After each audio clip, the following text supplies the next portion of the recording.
বাংলাদেশের ইকোনমির garments about 11 to 12% মানে ওদের মানে জিডিপির অংশ যে গার্মেন্টসের 20% আমেরিকা আসে, সেটা কিন্তু সাংঘাতিক এফেক্টেড হবে। ডক্টর কবির হাসান, আপনার কাছে ট্রাম্পের টেরিফ নীতিটাই একটা সারা বিশ্বের জন্য একটা একটা তাৎপর্যপূর্ণ বিষয়। অনেক দেশই নানানভাবে এর সঙ্গে মানে দর কষাকষি করে নিজেদের অবস্থানটি পোক্ত করে নিয়েছে। সেক্ষেত্রে বাংলাদেশের অবস্থানটি কি, যদি আপনার একটা সামরিক ব্যাখ্যা আমাদেরকে দিতেন। দেখুন, ট্যারিফ যে পলিসি ডোনাল্ড ট্রাম্প নিয়েছে, যে লিবারেশন ডে, যে আপনি জানেন যে 3 মাস আগে, এবং রিসেন্টলি আবার যেটা করলো, এই ট্যারিফ ইন জেনারেল এই পলিসিটাই রং। এটা আমেরিকান ইকোনমিকে নেগেটিভলি এফেক্ট করবে এবং সাথে সাথে বিশ্ব অর্থনীতিকেও নেগেটিভলি এফেক্ট করবে। আপনারা জানেন যে 4 তারিখে ওদের ওয়ান বিগ বিউটিফুল বিল পাশ করেছে। এইটা যখন ওরা প্রণয়ন করে এই ট্যারিফ, এই হোল আইডিয়াটা ছিল যে ওখানে যে ডেফিসিটটা হবে, ট্যারিফ দিয়ে সেই ডেফিসিটটাকে সে অফসেট করতে যাচ্ছে। কিন্তু এটা করতে গিয়ে আমি জাস্ট আজকে একটা অ্যানালাইসিস পড়লাম, ইয়েল ইউনিভার্সিটি ইকোনমিক ল্যাব, যখন ডোনাল্ড ট্রাম্প ক্ষমতায় আসে তখন ইফেক্টিভ ট্যারিফ রেট ছিল, মানে আমদানি শুল্ক আমেরিকার পক্ষ থেকে 2.56%, এবং multiple time including the last one এখন এটা দাঁড়িয়েছে 15.6%, অলমোস্ট 6 to 7 টাইমস হায়ার। এবং ট্যারিফ হলো এক ধরনের ট্যাক্স, এটা আলটিমেটলি জনগণের উপরে যাবে এবং জনগণ জীবনযাত্রার মানে পরিমাণ, মানে কষ্ট, মানে কস্ট অফ লিভিং ইনক্রিজ করবে। কিন্তু সবচেয়ে বড় কথা হলো যেটা আমেরিকান সামগ্রিক ইকোনমিক এফেক্ট করবে। ওয়ান এস্টিমেটে বলা হচ্ছে যে it will go $300 billion plus cost হবে, এবং এই ট্যাক্সটা ইজ অ্যান্টাই গ্রোথ। এটার সাথে আরেকটা আমেরিকান রাজনীতিও জড়িত। আপনারা কি জানেন কিনা জানি না যে আমেরিকাতে 3টা ব্রাঞ্চের কংগ্রেস কিন্তু ট্যাক্স এবং স্পেন্ডার অথরিটি রাখে। ট্যারিফটা কিন্তু এক ধরনের ট্যাক্স, এটা ইনকাম ট্যাক্সের মতো না, কিন্তু ইনডাইরেক্ট একটা ট্যাক্স। এবং ইকোনমিস্টরা বলেন in general tariff is detrimental two economic growth. এটা শুধু যে এবারে হয়েছে তা না, আমেরিকান হিস্ট্রিতে আগেও একবার হয়েছে ট্যারিফ বাড়ানোর কারণে ডেমোক্রেটিক পার্টি একসময় তাদের মানে মেজরিটি লুজ করেছে। এখন কামিং ব্যাক টু বাংলাদেশ, আমার মনে হয় বাংলাদেশ ব্যাপারটাকে সিরিয়াসলি নেয়নি, এবং এই মানে খলিলুর রহমান সাহেব অথবা কমার্স সেক্রেটারি ওনারকে দিয়ে হবে না। এই নার্সিস্টিক প্রেসিডেন্ট ডোনাল্ড ট্রাম্প, হি নিডস মানে তার সেলফ মানে আহ, খুশির জন্য আর কি, তার মানে আত্মহমিকার জন্য সে লোকজনকে চায় যে তার কাছে এসে তার কাছে চাইবে, তার কাছে ব্যাক করবে। আমার মনে হয় এটার হাই টাইম আমাদের কেয়ারটেকার গভর্নমেন্ট বা ইন্টারিম গভর্নমেন্টের যে চিফ আছেন প্রফেসর মোহাম্মদ ইউনূসকে ব্যক্তিগতভাবে আসতে হবে। ব্যক্তিভাবে আসে তার কাছে দর করে কষাকষি করলে এটার একটা সুরা হতে পারে।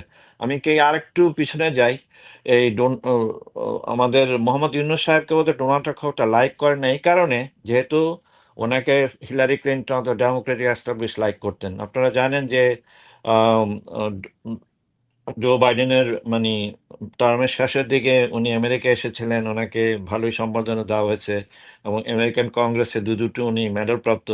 এই ব্যাপারগুলো তার ব্যাকগ্রাউন্ড মাইন্ডে কাজ করছে। অফকোর্স ইন্ডিয়ান লবি তো তার পেছনে লেগেই আছে। তো এই মুহূর্তে আমি জোরভাবে করব যে প্রফেসর ইউনূস সাহেব নিজে আসেন, যদি একটা একটা অবশ্য আসলে চাইলেই তো হবে না, তাকে ব্যাকডোর চ্যানেল করে আমেরিকা আসতে হবে। আসলে ডোনাল্ড ট্রাম্প পাগলা লোক, তাকে বোঝানো যেতে পারে যে দেখো, আহ, মানে আমরা তোমাদের যে জিনিসগুলো চাচ্ছ, বেসিক্যালি চাচ্ছে যে আমেরিকা থেকে বোয়িং কিনা, সামাজিক সরঞ্জাম কিনা। আমি ঠিক এটার সাথে করিডোরের কানেকশনটা খুঁজে পাচ্ছি না, অন্যরা হয়তো এটা বলবেন, কিন্তু আমার মনে হয় সেটা বড় কথা না। আমেরিকা থেকে ওরা গুডস এন্ড সাপ্লাইজ আনবে। আমি আরেকটা জিনিস বলি যে বাংলাদেশের যে প্রধান যে পণ্য রপ্তানি, যেটা গার্মেন্টস, 20% কিন্তু আমেরিকাতে আসে। আমেরিকার সাথে বাংলাদেশের ট্রেড ডেফিসিট আছে। মানে বাংলাদেশ আমেরিকাতে অনেক এক্সপোর্ট করে দেন, ইম্পোর্ট মানে আমেরিকার দিক থেকে বাংলাদেশের সাথে ট্রেড ডেফিসিট আছে, এবং সেটাকে কিন্তু মানে সমন্বয় করা যায়। আপনারা হয়তো জানেন যে recently towards the end of Hasina government, ওরা কিন্তু এয়ারবাস থেকে ওরা প্লেন কিনছে। এতদিন কিন্তু বাংলাদেশের ইনফ্রাস্ট্রাকচারটাই ছিল বোয়িং এর। এখন বোয়িং যদি ওরা কিনে অথবা শুল্ক কমায় এবং আমাদের ইন্টারমিডিয়েট গুডস অনেক আমেরিকা থেকে বাংলাদেশে যায়, সেগুলো যদি আনে এবং আমরা কিন্তু আমাদের এক্সপোর্ট মার্কেটকে আরো বেশি এক্সপান্ড করতে পারি আমেরিকাতে। এই জন্য ডিপ্লোমেসি দরকার। এই ছোট লেভেলে হবে না। ট্রাম্প চায় একটু উপরের লেভেলে। এমনিতে ট্রাম্পের মানে ইউনুস সম্পর্কে ভালো ধারণা বা ডেমোক্রেটিক এস্টাবলিশমেন্টের কারণেই নাই। সুতরাং তাকে ব্যক্তিগতভাবে আসলে আমার অনেকটা সুবিধা হবে। যদি না আসে, আমাদের যে ইয়াটা ইম্প্যাক্ট আমার স্টাডি বলছে বাংলাদেশের ইকোনমির গার্মেন্টস অ্যাবাউট 11 to 12% মানে ওদের মানে জিডিপির অংশ যে গার্মেন্টসের 20% আমেরিকা আসে, সেটা কিন্তু সাংঘাতিক এফেক্টেড হবে। আপনি যে কথাটা বলেন সুলতান আপা, যে ওরা ভিয়েতনামের দিকে চলে যাবে, ইন্ডিয়ার দিকে চলে যাবে, সাথে সাথে 4 মিলিয়ন পিপল, 4 মিলিয়ন, আবার 40 লক্ষ ও ও লোকজন কাজ করে গার্মেন্টস সেক্টরে, তার মধ্যে 60% ওমেন। এবং ওরা যদি চাকরি হারায়, এটা একটা সামাজিক অস্থিরতার সৃষ্টি হবে। এটা শুধু গার্মেন্টসই তো না, পোশাক মানে রেডিমেড গার্মেন্টস, এর সাথে ব্যাক চ্যানেল মানে সেক্টরাল অন্য কিছু চ্যানেল যুক্ত আছে। এটা একটা সাংঘাতিক ক্যাটাস্ট্রফি হবে। আমি এখানে থামছি, অন্য বক্তারা নিশ্চয়ই বলবেন। ডক্টর শওকত আলী, আমি জানি আপনি ডক্টর ইউনূসের খুব কাছের একজন এবং দীর্ঘদিনের আপনাদের সম্পর্ক। আপনি একজন অর্থনীতিবিদ। এরকম অনেক, ডক্টর ইউনূসও নিজেও একজন অর্থনীতিবিদ। তো তিনি কেন এই বিষয়ে লবি করার জন্য ডক্টর খলিলকে দায়িত্ব দিলেন? তিনি তো নিরাপত্তা উপদেষ্টা, তাকে নিয়োজিত করেছেন।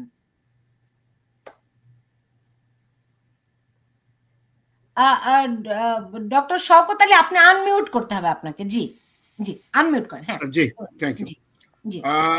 সবাইকে শুভেচ্ছা। নুরুন নবী ভাইকে দেখে আমায় খুবই আপ্লুত। অনেকদিন পর ডক্টর কবির হোসেন সাহেবের সাথে টিভিএনে বোধহয় আমি কয়েকটা প্রোগ্রাম করেছি। আমি আশা করি আমাদের আলোচনা থেকে দেশ বা জাতি কিছুটা অন্তত হলেও উপকৃত হবে ইনশাল্লাহ। ট্রেডের যে বিষয়টা, আমি জানি না খলিলুর রহমানের নাম কিভাবে আসলো। আমার মনে হয় না যে তার এই ব্যাপারে কোনো দায়িত্ব আছে। তিনি ইউনাইটেড নেশনসে অনেকদিন কাজ করেছেন, অনেকটা আন্ডার সেক্রেটারির মর্যাদায়। তাকে কতগুলো অ্যাসাইনমেন্ট দেওয়া যায়, এটা স্বাভাবিক, which is very normal for any government. এবং এটা ভালো যে আমরা যারা বিদেশে থাকি, তারা যদি কেউ কোনো বিষয় নিয়ে তারা এক্সপার্ট থাকে, ডাক্তার, উকিল, ইঞ্জিনিয়ার, প্রফেসর, ইকোনমিক্স যারা থাকতে পারে, তারা দেশের জন্য কাজ করবে, হুইচ ইজ ভেরি নর্মাল। বিষয়টা হলো যে কবির সাহেব ঠিক বলেছেন। কবির সাহেব যেটা বলছেন যে এখন আমরা এমন একটা লোকের সাথে ডিল করছি যে দেখেন, ট্রেড কিন্তু টু ওয়ে রুট। ট্রেড নেগোসিয়েশনটা যে কোনো দেশে ট্যারিফ করার আগে, আমার মনে আছে যুক্তরাষ্ট্রের সাথে রোনাল্ড রিগান প্রায় 1-1.5 বছর ধরে তার জয়েন্ট ট্রেড কমিশন গঠন করে তাদের সাথে নেগোসিয়েশন করে পুরো বছর ধরে। চীনের সাথে একই অবস্থা। ইউরোপিয়ান ইউনিয়ন যখন গঠন হয় তখনও একই অবস্থা। এটাই নিয়ম। এবং এর পিছনে সিরিয়াস রিসার্চ থাকে যে আমি ট্যারিফ যখন বসাবো তখন আমার দেশের কি ক্ষতি, কি পরিমাণ ট্যাক্স, যেটা একটা বিষয় বলছেন যে এটা আসলে তো যতই ট্যারিফ বসানো হবে এটা ক্ষতিগ্রস্ত হবে ওই দেশের মানুষ যারা কনজিউমার্স, কিনলেই আপনি ধরা পড়বেন। তো এগুলো একটা রিসার্চের বিষয়। এখন ডোনাল্ড ট্রাম্প তো এইসবের ধারে না। দেখেন আজকে উনি বলছেন যে উনি 11টা দেশকে চিঠি দিয়েছেন এবং উনি এর আগে বলেছিলেন যে সমস্ত দেশ এখানে আসতে হবে, 100টা দেশ তারা আসবে এবং আমার কাছে। শুধুমাত্র কানাডা প্রধানমন্ত্রী আসছিলেন এবং সেখানে আপনারা জানেন এখানে তর্কাতর্কি হাতাহাতি হয়ে তাকে শেষ পর্যন্ত বললো you are nothing but a 51 state of United States বলে চলে গেছে। কিছুটা রিলিফ হয়েছে আপনার ব্রিটিশের সাথে, তাদেরকে কিছুটা ছাড় দেওয়া হয়েছে। That's all, simple is this. আবার এখন উনি বলছেন যে আমরা পোস্ট করবো। আজকের যে ক্যাবিনেট মিটিং সেখানে তিনি বললেন যে এটা আরো কনফার্ম না, আমি যে কথা বলেছি এটা। তার ধারণা যে সমস্ত লোক তার কাছে এসে একটা বেগিং করবে।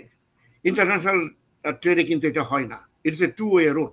আমি একটা কথা আগেই বলি, শুধু বাংলাদেশ নিয়ে আপনি দেখেন ডলার ভ্যালু কিন্তু সারা দুনিয়াতে ওনার এই ধরনের ইনডিসিশনের কারণে value of the dollar going very very আপনি স্লাইডিং ডাউন এভরিডে। সারা দুনিয়াতে ক্ষতিগ্রস্ত হবে বিভিন্নভাবে। একটা সুবিধা আছে যে যদি ডলার ভ্যালু কমে তাহলে আপনি এক্সপোর্টটা বাড়াতে পারেন। এখন বাংলাদেশে আপনি কি এক্সপোর্ট করেন? যা আপনি যদি ডলার ভ্যালু, প্রোডাকশন কস্ট যদি কমে আপনি কি এই রপ্তানি করবেন? আপনি দেশে তো প্রোডাকশন কস্ট এমনি বেড়ে গেছে, কারণ আমরা এটাকে বলি টাইট লেবার মার্কেট। এই লেবার মার্কেটে এখন যে পরিমাণ লেবারের দরকার just to maintain the balance, the demand for the consumers, আপনার এই ধরনের লেবার আমরা পাচ্ছি না, অলরেডি আমরা সংকটের ভিতরে আছি। তাহলে আপনি নতুন ইন্ডাস্ট্রি আপনি কি করেছেন?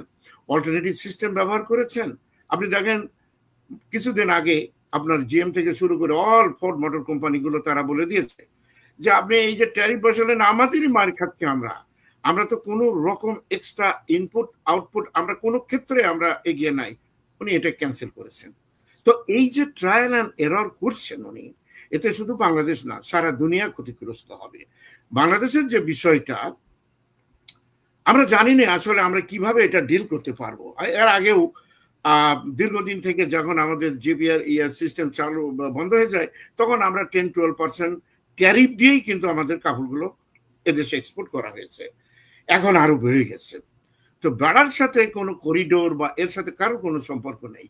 ওই একটা কথা বলে না, যুক্তরাষ্ট্রের মতো যদি বন্ধু থাকে তার বেশি শত্রুর কোনো বেশি দরকার হয় না। তা এর সাথে আপনি ডিলটা করবেন কি করে? আমি এখানে একটা কথা বলি, আপনারা যে ওপেন মার্কেট ইকোনমির কথা আমরা যেটা শুনেছি 90s শুরু হয়েছে, এটা কিন্তু 100 বছরের প্রচেষ্টার ফল। Open market economy starting by আপনার সেই মালথাস থেকে শুরু করে যারা যারা ইকোনমিক যে ফাউন্ডেশন দেয় শত প্রচেষ্টার পরে অর্থনীতিবিদদের সারা দুনিয়ার ওয়েলফেয়ার ডিস্ট্রিবিউশনের জন্য, বাণিজ্য করার জন্য, যেখানে কলোনিয়াল রুল বলে কিছু আর থাকবে না, এটা প্রচেষ্টার ফল হলো ওপেন মার্কেট ইকোনমি।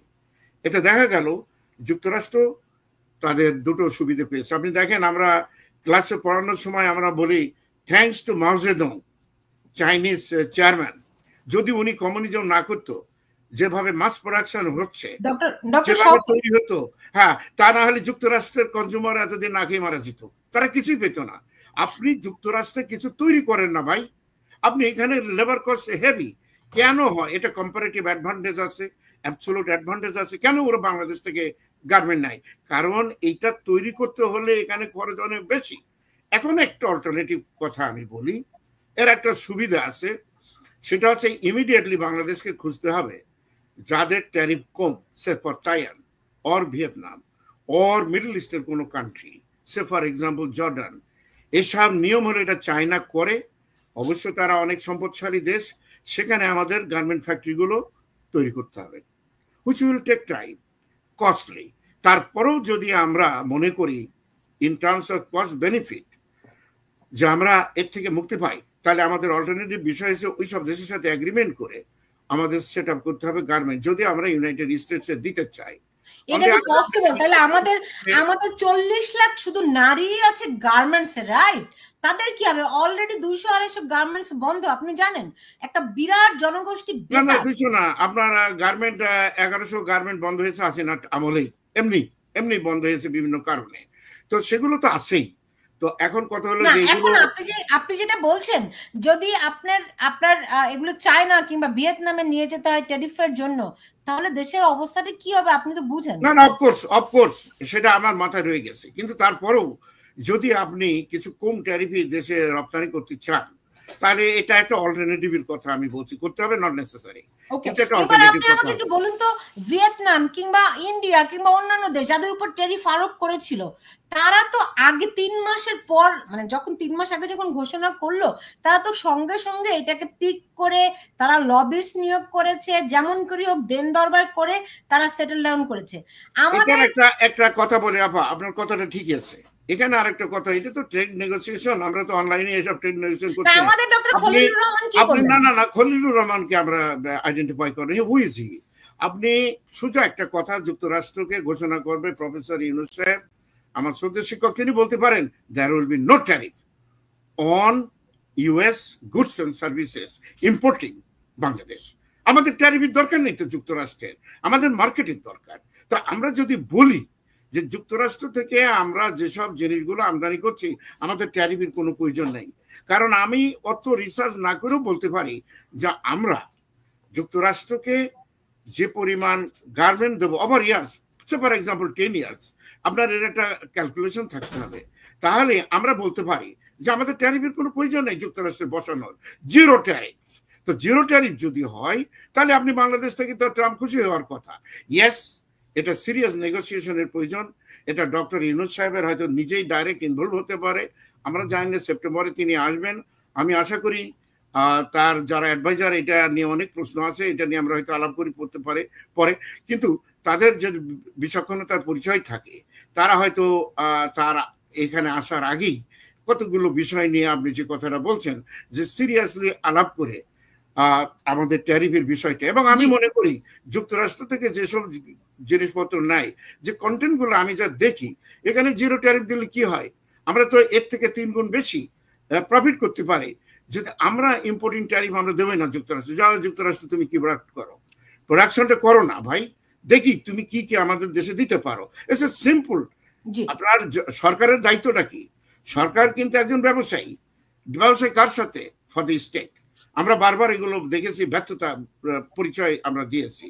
তো এখন যদি তারা সিরিয়াস হয় তাহলে আপনি যে কথাটা বলছেন যে রিমেনিং গার্মেন্ট ইন্ডাস্ট্রিটা আমরা টিকিয়ে রাখতে পারবো এবং আমরা এক্সপোর্ট করতে পারবো।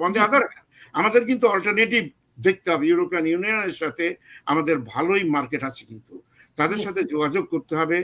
তারপরে ইনপুট আমাদের দেশেও তৈরি করতে হবে, যেমন তুলা। এই জিনিসগুলো বাইরে থেকে এক্সপেন্সিভ হচ্ছে, যেটা আমরা যুক্তরাষ্ট্র, পাকিস্তান, ইন্ডিয়া, জাপান থেকে আমরা আমদানি করি। এগুলো আমাদের দেশেই তুলার কিন্তু আমাদের প্রকৃত অনেক, বিশেষ করে উত্তরাঞ্চলে। আমরা এগুলো অল্টারনেটিভ তৈরি করতে হবে। Yes, it is correct.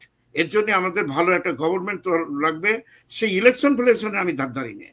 আজ হোক কাল হোক, যখন আপনি ক্ষমতায় আছেন, হুকুমতে আছেন, একদিনের জন্য থাকলেও এই আমাদের সুন্দর দেশটাকে পরিচালনা করার দায়িত্ব কিন্তু আপনার। সুতরাং আপনি কি হবে না হবে সেটা চিন্তা না করে you must start it now for the interest for the Bangladesh and the Bangladeshi people. আমি এটা করছি।